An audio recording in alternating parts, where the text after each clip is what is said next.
as I mentioned before, the fluid or liquid that's going to be inside the lymphatic capillaries is going to be called lymph.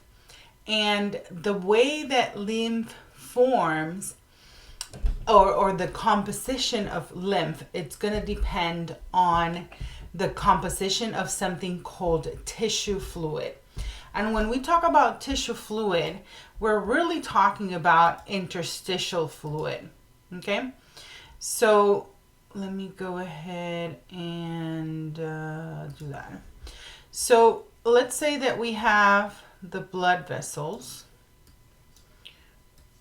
We have our blood vessels, and then we have our lymphatic system, which are also going to be blood vessel, kind of like vessels, right? And then in between them, we are going to have tissue, right? Actual tissue.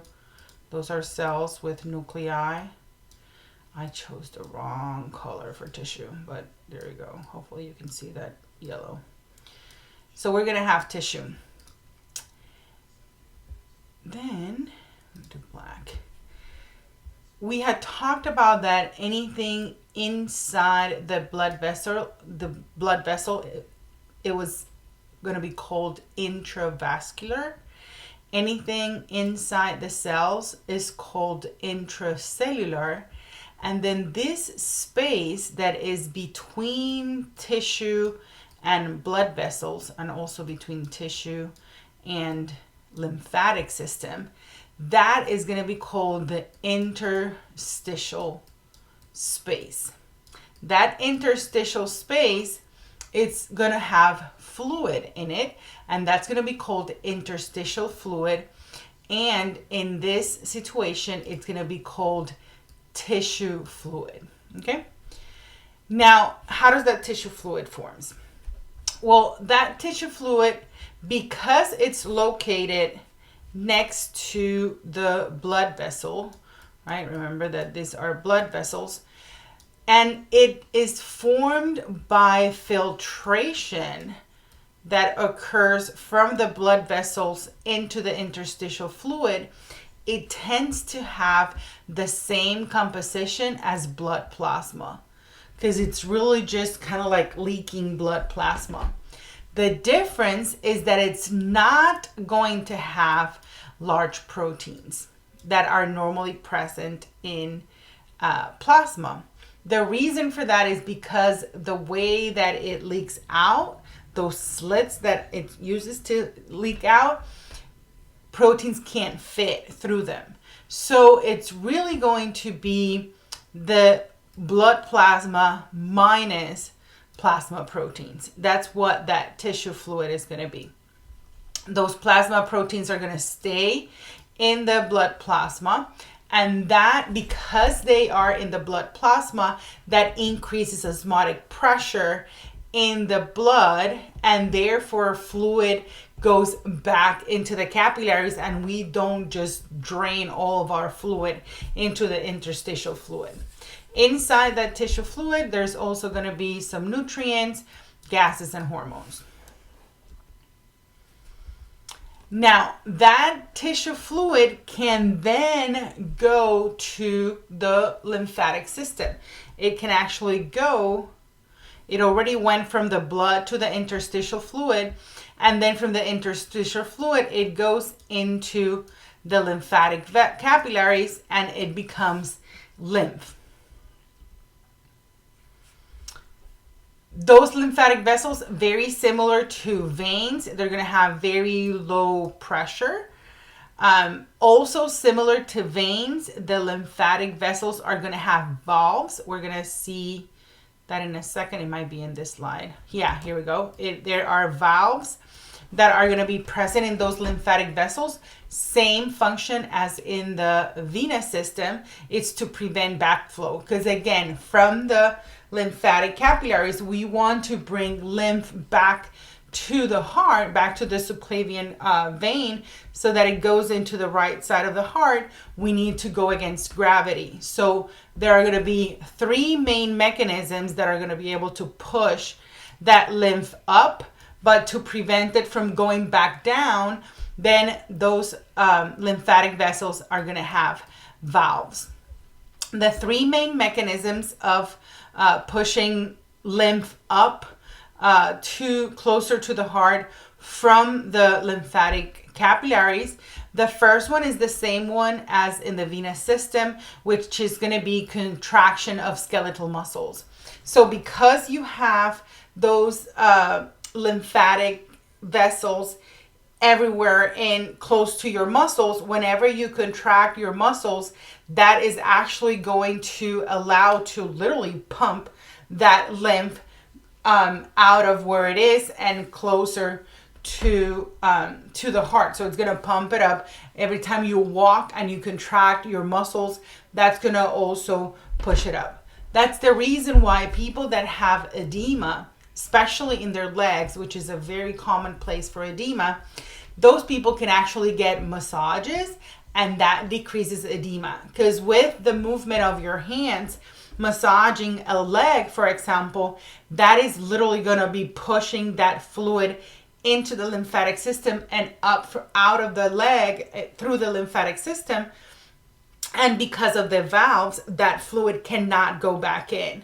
So you can actually give a massage on an area that has edema and then push that liquid back to the heart. Problem with that is if you have someone that already has cardiovascular issues and has very severe edema, you don't want to push all that fluid at once back into the heart, because that's going to increase blood volume. And if you increase blood volume, what happens with blood pressure?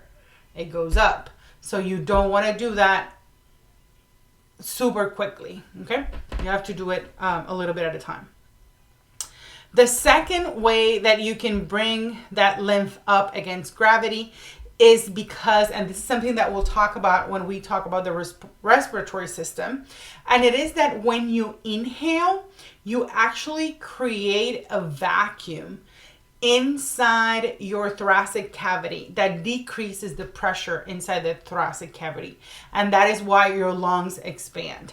So when you contract your diaphragm, because you are increasing the volume of that thoracic cavity by contracting the diaphragm, the pressure in the thoracic cavity goes down, and that means that the pressure in the abdominal cavity is higher than the pressure in the thoracic cavity, and you actually are able to push things up, including lymph. And then the last thing is that lymphatic vessels actually have smooth muscle around them, that whenever that contracts, that also helps with the flow.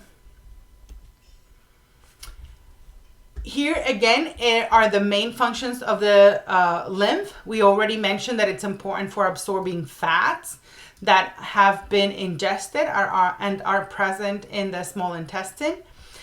You want to be able to deliver those fats to the bloodstream, so you send them from the capillaries that are the lymphatic capillaries close to your small intestine. Fat is absorbed and then it's sent through the lymph back to the subclavian vein and into the bloodstream. Also, if there are small proteins that for some reason got filtered out of the blood capillaries, the lymph can actually absorb those and send them back into the plasma so that we don't lose them in the interstitial fluid. If we have too much of that fluid, too much water, then we can drain it through the lymphatic system. If you have excess fluid, you send it to the bloodstream. Good thing about sending it to the bloodstream is that it's actually going to end up at your kidneys, and your kidneys can get rid of excess water. So you can actually do that too. When we talk about the renal system, you'll see how excess water in your bloodstream can be drained out at the kidneys. And then if there are any foreign particles that we need to send to the lymph nodes so that we can have an immune reaction, then that's going to be done also by the lymph. And here you can see one of the ways that that liquid can go into the lymph vessel. Remember that we said that they have a blunt end, different than the capillaries, right? And then you can see how in between the simple squamous cells that we said that compose the wall of the lymph vessel, called epithelial cells, in between two cells, there's a little gap or slit that allows things to move in. Because those slits are so small, we do not move big proteins into the lymphatic vessels. Small proteins that are small enough to fit through that slit can go in. That's why if you have any proteins out here that you didn't want them to, you don't want to lose them, then you send them into the lymph. And then from there, they can actually go back to the cardiovascular system. There are three main types of tissue related to the lymphatic system. You can have what it's called MALT, which is mucosa-associated lymphoid tissue. And that's just going to be lymphatic cells that are present in different areas in your body that are not encapsulated, meaning that they're not going to be inside a capsule. They're just random cells, sometimes just aggregated cells that are going to be present in different organs in your body, like in the digestive system, respiratory, urinary, and reproductive. Then we have encapsulated tissue. We have tissue that is going to be inside literally inside a capsule, and those are going to be called the lymph nodes. Those are going to be called your lymphatic organs, one of them being the lymph nodes. Also, the thymus is encapsulated, and the spleen is also encapsulated. Then the third type is going to be the ones that are in form of nodules, and that is going to be the tonsils, the appendix, and the Peyer's patches that are going to be related to the small intestine. So again, three different types. One that it's just kind of like aggregations, like the MALT. And then we have the nodules, which are the tonsils, the appendix, and the Peyer's patches. And then we have the encapsulated ones, which are going to be the actual organs, which are the lymph nodes. We'll see where they are. The thymus, that we said that it's going to be close to the heart. And then the spleen, which is going to be on your middle left side. Here we start with the lymph nodes. As we mentioned, we have different areas in your body where you can have lymph nodes. Inside the lymph nodes, we're going to have different cells. One of them are going to be the lymphocytes, and the other one is going to be the macrophages. We know how monocytes can turn into macrophages. So they're going to be important for phagocytosis and attacking. Remember that in the lymph nodes, you can have immune reactions where you attack anything foreign. That's why sometimes when you have a bacterial infection in your throat, for example, you can have nodules that are located underneath your mandible, right over here. You can have nodules that are going to be inflamed. That's why whenever you go to the doctor, they tend to check your neck as well to see if they can find lymph nodes that are inflamed, because if you have an infection, then there's going to be an attraction of cells into those lymph nodes, and then tend to increase in size, and you can actually feel them. Oh, and as we mentioned, there's going to be capsules, right? So this is the capsule of a lymph node, because lymph nodes are an example of encapsulated lymphatic organs. As I mentioned, there are going to be, they're called cervical lymph nodes. There you go. There are going to be lymph nodes in a lot of different places in your body. We already talked about the axillary lymph node and how it is important, because that's where lymph from your breasts, it drains into the axillary lymph nodes. The cervical lymph nodes are important for any kind of bacterial infection in your respiratory system. And we have lymph nodes in a lot of different areas. This is just to show you some of them. as I mentioned before, the lymph nodes is a place where we can filter harmful particles. So if there's an infection somewhere in the tissue and that bacteria, for example, goes into the lymph, it's attacking the tissue. It is absorbed or it is reabsorbed into the lymph. And from there, it goes to the lymph nodes. At the lymph nodes, those bacteria are going to be attacked by the cells that we have in there. And an immune reaction is going to happen at the lymph nodes. So there's going to be filtering of those harmful particles.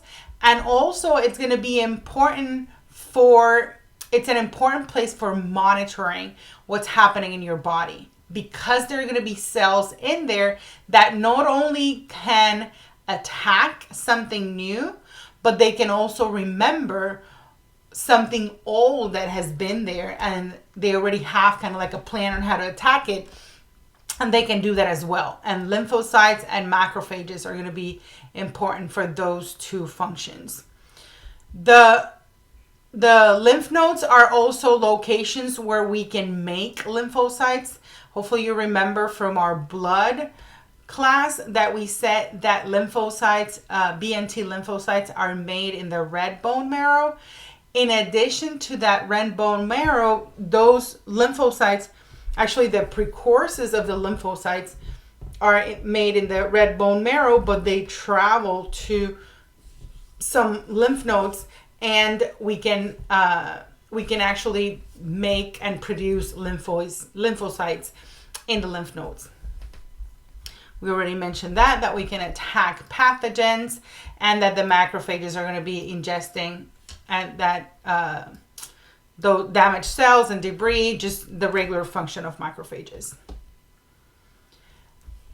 We talked a little bit about the thymus. The thymus is going to be also an important lymphoid tissue or tissue of the lymphatic system. The thymus is the place where we're going to house the T lymphocytes. That's where that T comes from. Those T cells or T lymphocytes are going to be in the thymus. The thymus is located kind of like laying right on top of the aorta. That's what we always say, that it's close to the heart. Here is the thymus right here. And again, an encapsulated organ. It's going to have different lobules or lobes. You can see those right here. There's one, there's another one. There are cells in there that if they have not been activated, we'll talk about activation of the lymphocytes. When they have not been activated, they're going to be called thymocytes. And once the thymus is ready to activate or to mature those lymphocytes, then it's going to release something called thymosin, which is going to allow the thymus to take those premature T lymphocytes and mature them so that it can be useful. And then the spleen is the third encapsulated organ. The spleen is going to be, as I said, located on the left side of your abdominal cavity. It's one of those organs that later in life, if you have an accident, they can hemorrhage very easily. They can be resected, so you can actually live without a spleen. But in the spleen, as I said, upper left part of your abdominal cavity, it's kind of like a large lymph node. So it's going to have very similar functions, but just in a bigger scale. It's going to have two main areas. One is going to be what is called the white pulp, which you can see here in white. And then it's going to have the red pulp as well, which is going to be what you see here in pink. This is the white pulp and this is the red pulp. And in the white pulp is where we're going to have lymphocytes. Remember, same as in the lymph nodes, we have lymphocytes.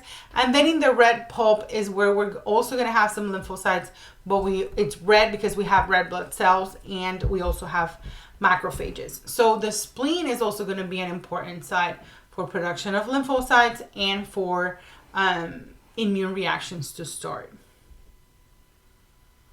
here is just a summary of those major organs, where they're located and what their function is.